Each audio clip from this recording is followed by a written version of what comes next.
નમસ્કાર. આજથી લગભગ 1 મહિના પહેલાં મેં મારા ખેતરની અંદર જે ગવાર અને તલનું જે વાવેતર કર્યું હતું અને એ વાવેતર કર્યા પછી આજે હું તમને બતાવીશ કે મારું કરેલું જે વાવેતર હતું એ વાવેતરના ફળ સ્વરૂપે અત્યારે હાલ મારા ખેતરની અંદર ગવાર અને તલ એનો છોડ આજે લગભગ 1 ફૂટ ઉપર એ છોડ ઊંચા થઈ ગયા છે. હું બતાવીશ તમને. જુઓ, આ સરસ મજાના ગવારના છોડ છે. જુઓ, મોરલા ટવકી રહ્યા છે. કેટલું સુંદર અને મજાનું આ વાતાવરણ છે, આપ જોઈ રહ્યા છો. અને આ તલ જે મેં વાવ્યા હતા એ આપ જોઈ રહ્યા છો.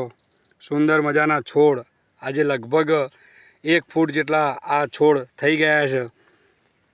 ભગવાને પણ મારી સામે જોયું છે અને સુંદર સરસ મજાનો પાક અત્યારે હાલ મારા ખેતરની અંદર તૈયાર થઈ રહ્યો છે.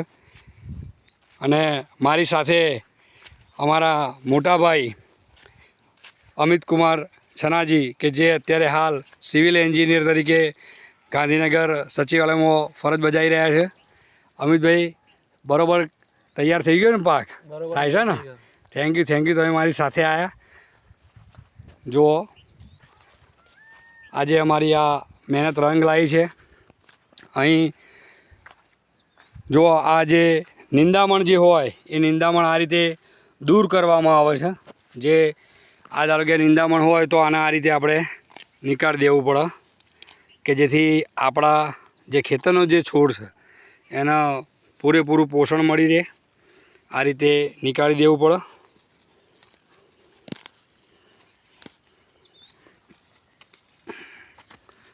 નકામો છોડ આ રીતે દૂર કરી દેવું જોઈએ.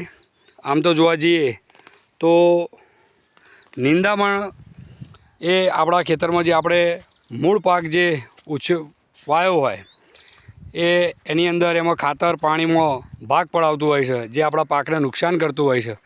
એટલા માટે આ નિંદામણ દૂર કરવું પડે છે. આપ જોઈ રહ્યા છો સરસ મજાના છોડ, સુંદર મજાના.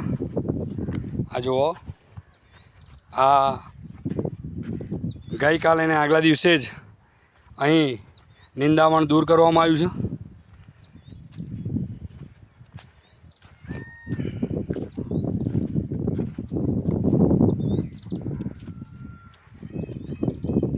વાહ, ખૂબ સરસ.